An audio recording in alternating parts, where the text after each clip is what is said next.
आप सांप को कितना भी दूध पिला लीजिए, लेकिन जिस दिन उस सांप को मौका मिलेगा उस दिन वो आपको डस लेगा। टर्की और अजरबैजान जैसे देश भी हिंदुस्तान के लिए वही सांप है जिनके लिए हिंदुस्तान ने दिल खोलकर बड़ा कर दिया, लेकिन आखिर में मानवता के ऊपर, इंसानियत के ऊपर, आतंकवाद के ऊपर मजहब देखकर इन्होंने समर्थन कर दिया। भारत ने ऑपरेशन सिंदूर में पाकिस्तान और पीओके में आतंकवादी ठिकानों को ध्वस्त किया, तो वो बदला था पहलगाम में हुए उस आतंकवादी हमले का।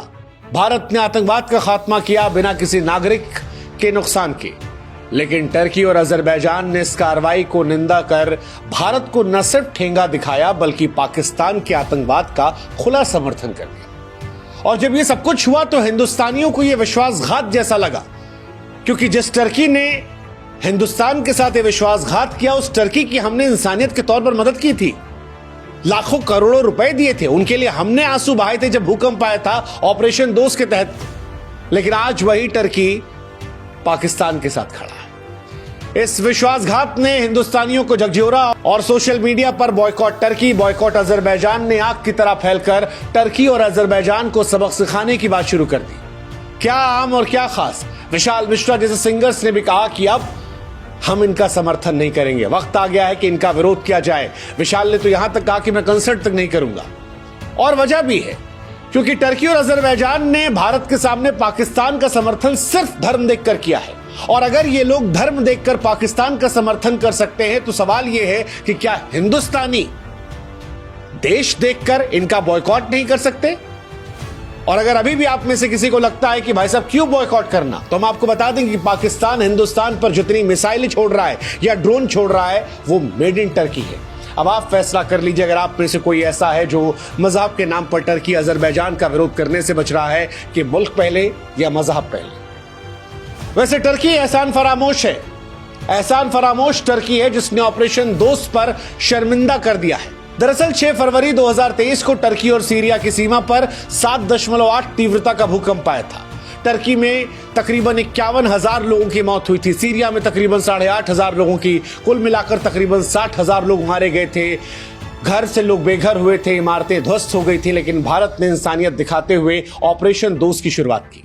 हिंदुस्तान ने बिना जात मजहब देखे 6 विमान से राहत सामग्री, मेडिकल उपकरण, दवाइयां, टेंट और तमाम जरूरी सामान टर्की भेज दिया।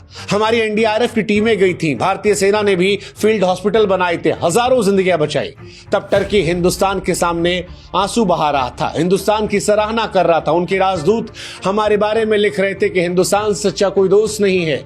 वहां के लोग हमें भावुक होकर गले लगा रहे थे। कुछ हमारे एनडीआरएफ के जवानों का माथा चूम रहे थे और कह रहे थे कि आने वाली पीढ़ियां याद रखेंगी इस एहसान को। लेकिन जब हिंदुस्तान ने पाकिस्तान के आतंकवाद पर हमला करना शुरू किया तो ये टर्की पलट गया। और इसीलिए आज हिंदुस्तान ठगा हुआ महसूस कर रहा है, कह रहा है हमने दोस्ती निभाई, बदले में तुमने हमसे एहसान फरामोशी की, ये धोखा दिया। भारतीयों का गुस्सा टूट पड़ा और भारतीयों ने कहा कि अब इस एहसान फरामोशी के बदले हम तुम्हें सबक सिखाएंगे, नमक हराम। हालांकि आपके मन में सवाल आ सकता है कि टर्की अजरबैजान क्यों समर्थन कर रहे हैं पाकिस्तान का। बड़े आसान शब्दों में आपको समझा देते हैं हम। टर्की और अजरबैजान का पाकिस्तान के प्रति समर्थन सिर्फ इसलिए है क्योंकि वो मुस्लिम मुल्क है और कोई कहानी नहीं है। इस्लामिक सहयोग संगठन OIC तमाम मुस्लिम देशों का एक संगठन है जो मुसलमानों की आवाज को बढ़ाता है। यहां पर लॉजिक जो है वो खत्म हो जाता है। इसमें 57 मुस्लिम बहुल देश हैं और लंबे समय से ये मुसलमान देश एक दूसरे के साथ आकर दुनिया में बाकी देशों के खिलाफ जाते हैं। टर्की इनमें एक इंपॉर्टेंट है, पाकिस्तान टर्की का पिछलग्गू है और इसलिए साथ रहते हैं। दूसरा, पाकिस्तान बहुत सारा पैसा जो है वो टर्की में खर्चा करता है उनका हथियार लेके, और ये भी उनके जोड़ीदार होने का एक कारण है। हालांकि टर्की हथियार बेचते बेचते भूल गया कि जब प्राकृतिक आपदा आई थी तो पाकिस्तान की जगह हिंदुस्तान ने पहले मदद का हाथ बढ़ाया था। अजरबैजान की भी वही कहानी। अजरबैजान आर्मेनिया से युद्ध लड़ रहा था, पाकिस्तान ने समर्थन की बात की, तब भी पाकिस्तान ने सिर्फ मुसलमान होने के चलते समर्थन की बात कही थी, और अब वो भी जाके खड़ा हो गया। आर्मेनिया जो है वो भी टर्की का पिछलग्गू है और पाकिस्तान पिछलग्गू है, और टर्की के पिछलग्गू होने की वजह से ये दोनों साथ आ रहे हैं। कश्मीर को लेकर भी कई बार ये हिंदुस्तान के खिलाफ बोलते हैं। भारत इनके समर्थन की जड़ को अच्छी तरह समझता है, इसके बावजूद भारत ने इंसानियत के नाते हेल्प की थी।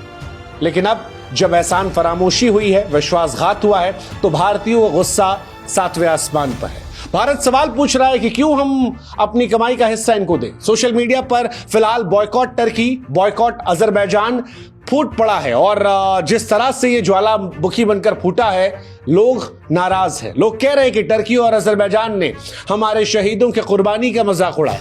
टर्की में बने ड्रोन हमारे हिंदुस्तान पर गिर रहे हैं और ऐसे में टर्की की अर्थव्यवस्था में हमारा 1 रुपया नहीं जाएगा, 1 रुपया नहीं जाएगा। अब जितनी सैर है वो बंद हो जाएगी। ना हम अजरबैजान जाएंगे, ना हम टर्की जाएंगे। घूमना होगा दुनिया में कहीं घूम लेंगे, लेकिन अजरबैजान नहीं जाएंगे। हालांकि आप में से बहुत सारे लोग ऐसे भी होंगे जो अजरबैजान का नाम भी नहीं सुने होंगे। हमने भी पहली बार टीवी पर तब सुना था जब युद्ध हुआ था, फिर हमको लगा कि नक्शे में ये कहां पड़ता है छोटा सा एक देश है, पड़ता है, इसको आप कर देंगे हिंदुस्तानी के नाते तो उड़ जाएगा।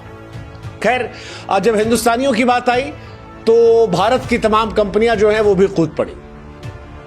पिक्योर ट्रेल के हरी गणपत ने कहा कि टर्की अजरबैजान के लिए सारी बुकिंग बंद। ईज माई ट्रिप ने भी कहा कि भाई साहब इन देशों में मत जाइए, आतंक के दोस्त हैं। वंडर ऑन के सीईओ ने भी कहा कि अब तो 50% से ऊपर गिरावट आ रही है, रिफंड मांग रहे हैं लोग, दूसरी जगहों की बुकिंग बढ़ रही है। बेहतर भी है कि भारत विरोधी रुख को बर्दाश्त ना किया जाए।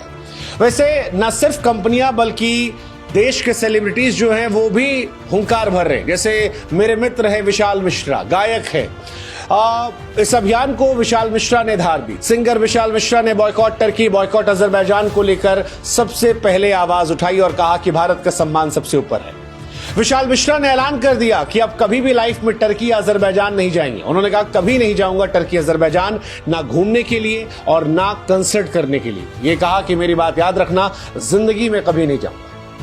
विशाल मिश्रा का बयान जो है इस बात से महत्वपूर्ण है क्योंकि पाकिस्तान ने जब भारत पर हमला करना शुरू किया तो भारत सरकार ने स्पष्ट किया कि जो हमले किए जा रहे हैं वो मेड इन टर्की ड्रोन से हो रहे हैं। ऐसे में विशाल मिश्रा जैसे लोगों को आज हम सल्यूट करते हैं। कुछ हालांकि लोग हैं जो विशाल मिश्रा को धर्म के नाम पर गालियां देने जा रहे हैं। ऐसे में हमारी भी अपील है कि जो उन्हें धर्म के नाम पर, मजहब देखकर हिंदुस्तानी होते हुए गाली देने जा रहे हैं, आप उन्हें भी सबक सिखाएं। आप दिखाइए कि आप हिंदुस्तान के लिए एकजुट हैं। और अगर मेड इन टर्की हथियार पाकिस्तान के थ्रू हिंदुस्तान में गिर रहा है तो आपको भी समझना है कि आपको ऐसे लोगों को ही बॉयकॉट करना है जो हिंदुस्तान में रहकर टर्की का समर्थन कर रहे हैं, ये जानते हुए कि वो आतंकवाद को साथ दे रहा है, उसके हथियारों से हम पर हमला हो रहा है, हमारे फौजियों पर वो हथियार गिर रहे हैं। ये आपको समझना है। ऐसे लोगों को भी एक्सपोज कीजिए, चाहे यहां कमेंट सेक्शन में।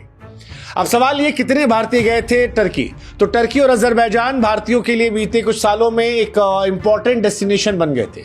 टर्की के पर्यटन बोर्ड के मुताबिक 2023 में तकरीबन 6.5 करोड़ इंटरनेशनल टूरिस्ट वहां गए, जिसमें भारतीयों की संख्या तकरीबन 21 लाख बढ़ी थी। 2024 में भी यह संख्या बढ़ी। कैपाडोसिया के हॉट एयर बैलून और इस्तांबुल के मस्जिदों के दीवाने हिंदुस्तान में कई सारे लोग हैं जो 2022 की तुलना में लगातार बढ़ के जा रहे थे। और सस्ते पैकेजेस, वीजा ऑन अराइवल और इन्फ्लुएंसर्स की चमक ने इन देशों को भारतीयों का फेवरेट देश बना दिया था। लेकिन अब जब इन्होंने विश्वासघात किया है तो फिर हिंदुस्तानी सभी एकजुट होकर कह रहे हैं कि भाई साहब बॉयकॉट टर्की, बॉयकॉट अजरबैजान और इनके यहां 1% अब हमारा नहीं जाना चाहिए। वैसे आप में से जो अभी भी बुद्धिजीवी लोग हैं और जो बॉयकॉट से बचना चाहते हैं, उन्हें हम बता रहे हैं कि बॉयकॉट टर्की या बॉयकॉट अजरबैजान क्यों जरूरी है। क्योंकि ये कोई साधारण हैशटैग नहीं है, ये भारत के जख्मों, भारत के गुस्से, भारत के आत्मसम्मान की चीख है। भारतीय पर्यटक अपनी सॉफ्ट पावर को तलवार की तरह इस्तेमाल कर सकते हैं, जैसा हमने 2024 में मालदीव्स को लेकर किया था। आप याद कीजिए, बॉयकॉट मालदीव्स ने उनकी अर्थव्यवस्था की कमर तोड़ दी थी। तकरीबन $2 बिलियन का नुकसान हुआ था। मालदीव पर्यटन में जो नंबर 1 था वो नंबर 1 से खिसक कर नंबर 6 पर पहुंच गया था और उसके बाद अपनी औकात में आ गया, जबान संभाल लिया और अब भारत के खिलाफ कुछ भी बोलने से पहले 10,000 बार सोचता। यही टर्की भी करेगा, यही अजरबैजान भी करेगा अगर आप धर्म, पंथ, मजहब से ऊपर निकलकर हिंदुस्तानी होकर सोचेंगे और टर्की को उसकी औकात दिखा देंगे। टर्की और अजरबैजान बिना हिंदुस्तान के पस्त हो जाएंगे। ये माना जा रहा है कि 50% बुकिंग ऑलरेडी पस्त हो गई, लेकिन वो जो 50% बचे हैं जो अभी भी जा रहे हैं, हमारी उनसे भी अपील है कि आप देश हित में ये कदम उठाइए और टर्की और अजरबैजान अगले कुछ सालों के लिए कम से कम भूल जाइए। देखा जाएगा उसके बाद क्या है, लेकिन अगले कुछ सालों में इनको इनकी औकात का एहसास कराइए, क्योंकि ये जो मुनाफा कमाते हैं, जब वो नहीं आएगा तो पैसा हर चीज भुलवा देता है। टर्की एयरलाइंस भी जो भारतीयों की भीड़ से खूब मुनाफा कमाती, जब खाली सीटों की मार झेलेगी तब औकात याद आ जाएगी। हमने दोस्ती का हाथ बढ़ाया था, लेकिन जब दोस्ती पर एहसान फरामोशी मिले तो सबक सिखाना जरूरी होता है। वैसे भारत के लोगों ने ललकार दे दिया है, boycott Turkey, boycott Azerbaijan. Bharat के गुस्से और एकजुटता की आंधी है। टर्की अजरबैजान ने आतंकवाद के खिलाफ भारत की जंग का मजाक उड़ाकर गलती की। वो शायद ये भूल गए कि भारत वो देश है जो दोस्ती निभाता है, लेकिन भारतीय इमोशनल भी है। जब अपमान होती है तो फिर इस अपमान का बदला वो लेते हैं, और अब लग रहा है कि ये मुहिम रंगत लाएगी। सेलिब्रिटीज ने ललकारा है, जनता ने कहा है। हमारी उम्मीद है कि आप भी इनको वही सबक सिखाएंगे जो मालदीव को किया था। मालदीव को धूल चटाने के बाद टर्की अजरबैजान की अर्थव्यवस्था को भी जब हम एक झटका देंगे, तब शायद ये अपनी औकात में आ जाएंगे और ये एहसास करेंगे कि भारत के ज़मीर को छेड़ना नहीं चाहिए। भारत वो देश है जो शहीदों का खून, मासूमों की चीखें और राष्ट्र के गौरव पर बिकाऊ नहीं है। आज हमें ये बताना है कि हमारी चुप्पी हमारी कमजोरी नहीं, हमारी एकता की ताकत है। और इसलिए आइए साथ मिलकर हम कहें, बॉयकॉट टर्की, बॉयकॉट अजरबैजान।